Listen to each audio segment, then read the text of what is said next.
আমার হচ্ছে গিয়ে যেহেতু গাছগুলোকে অনেক আগে একবার মাটি দিয়েছিলাম, তোমরা দেখেছো, তো নতুন করে মাটি দিতে হবে, তো অনেক কষ্ট করে নিচ থেকে গিয়ে আবার মাটি নিয়ে আসছি এই বউলো করে।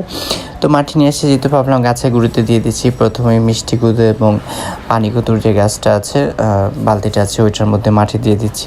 এটার মধ্যে মাটি দেখতে পাচ্ছ মাটি কমে গেছে, পানির সাথে অনেকগুলো মাটি চলেও যায়। তো এখান থেকে প্রথম শুরু করলাম। এখানে হচ্ছে গিয়ে প্রথমত ভাবলাম এখানে কিছু মাটি, এখানে মাটি বলতে কি বেশিরভাগ কি বালু, কারণ এখানে মাটি পাওয়া যায় না। নিশ্চয়ই যেখান থেকে নিয়ে আসি এখানেও ভালো, তাও এগুলোই নিয়ে আসছি। এটি প্রথমে দিয়ে দিচ্ছি আমার এই গাছে দেওয়ার পরে হচ্ছে, কারণ এই গাছটা হচ্ছে গিয়ে সবচেয়ে বড় হয়ে গেছে, দুইটা গাছ একসাথে আছে, বৃষ্টি করতে পানি করতে, এটাতে দিয়ে দিলাম। এটা দেওয়ার পরে সাথে ছোট্ট করে একটা উড়ি গাছ, মানে সিমের গাছ ছিল, ওই সিমের গাছে দিয়েছি। মানুষ সিম খেয়ে ফেলতেছে, আর আমার গাছটা এখনও ছোটো মাটির সাথে কথা বলছে, আশা করি খুব দ্রুত বেড়ে উঠবে। তো ভাবলাম সিমের গাছে দিয়ে দিই, সিমের গাছে দিয়ে দিলাম। সিমের গাছে দেওয়ার পরে পাশে হচ্ছে তোমার হচ্ছে আরেকটা গাছ ছিল মিষ্টি কুদু এবং পানি কুদুর, ওইটার মধ্যে এখানে হচ্ছে তোমার আবার মিষ্টি আলুর গাছও আছে, তারপর এক দুইটা কচুর গাছও আছে। তো এখানে হচ্ছে মাটি দেওয়া দরকার, তাই ভাবলাম এখানে মাটি দিয়ে দিই। তো এখানে মাটি দিচ্ছিলাম। এখানে মাটি দিতে গিয়ে একটা সমস্যা হচ্ছে, কারণ বালতিটা খুবই ছোট, কিন্তু গাছের পরিমাণগুলো অনেক বেশি হয়ে গেছে। তো মাটি দিতে একটু ব্রেক পেতে হচ্ছিলো, তারপরেও চেষ্টা করতেছিলাম কোনো রকম যাতে গাছের গুঁড়ি টুড়ি না ভেঙে যায়, যাতে দেওয়া যায়। দেখতে পাচ্ছ মাটিতে অনেকটাই সমস্যা হচ্ছিলো।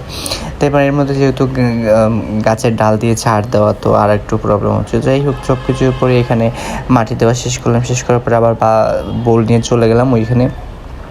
কিছু ধনে পাতার গাছ আছে ছোটো করে একটা ইয়ের মধ্যে, এই যে এটার মধ্যে দিয়ে দিচ্ছি। বা আবার একটা ফুল কচুর গাছও আছে ওইখানে, ভাবলাম এখানে কিছু মাটি দিয়ে দিই, এখানেও কিছু মাটি দেওয়াটা খুব দরকার। তো এখানের মধ্যে কিছু মাটি দিয়েছি। মাটি দেওয়াতে হচ্ছে কি, গাছের উপরে হচ্ছে তোমার মাটি দিয়েছি, তো গাছের পাতাগুলো মানে মাটির তলে চলে যায়। তো হাত দিয়ে আবার এগুলোকে একটু একটু করে সরিয়ে দিচ্ছিলাম, কারণ নাহলে মাটির তলে পড়ে যাবে গাছগুলো। এই যে দেখতে পাচ্ছ আমি মাটি দিয়ে দিচ্ছি। তো এরকমভাবে সবগুলো গাছে আমি অল্প অল্প করে মাটি দিয়েছি, কিছু মাটি অবশিষ্ট রেখেছি, কারণ এটা আবার পরে দিব বা বড় কোনো টপের মধ্যে দিব। তো এগুলো দেওয়ার পরে হচ্ছে গিয়ে সবগুলো মাটি দেওয়ার পরে ভাবলাম যে এখন যেহেতু মাটি দিয়ে দিয়েছি, এখন পানি দেওয়াটা ইম্পর্টেন্ট, সেজন্য পানি দিতে চলে গেলাম। তো পানি দিতে দিতে আবার সূর্যের আলো নিভে যাচ্ছিলো, যার কারণে একটু দেখতে লালটি হয়ে আসছে। সূর্যের আলো কমে গেছে, তাই সবগুলো গাছের পানি দিয়েছি, বাট তোমাদেরকে দেখাতে পারিনি। এই যে মিষ্টি কদ্দুর গাছ, পানি কদ্দুর গাছ, মিষ্টি আলুর গাছ, এখান থেকে পানি দিলাম। তারপর এখানে এটাতে পানি দিলাম। আরও আদার্স গাছগুলোতে দিয়েছি, কিন্তু আলোর স্বল্পতার জন্য তোমাদেরকে দেখাতে পারিনি। তো থ্যাংক ইউ সো মাচ সবাইকে। ভালো থাকো, সুস্থ থাকো। Thank you.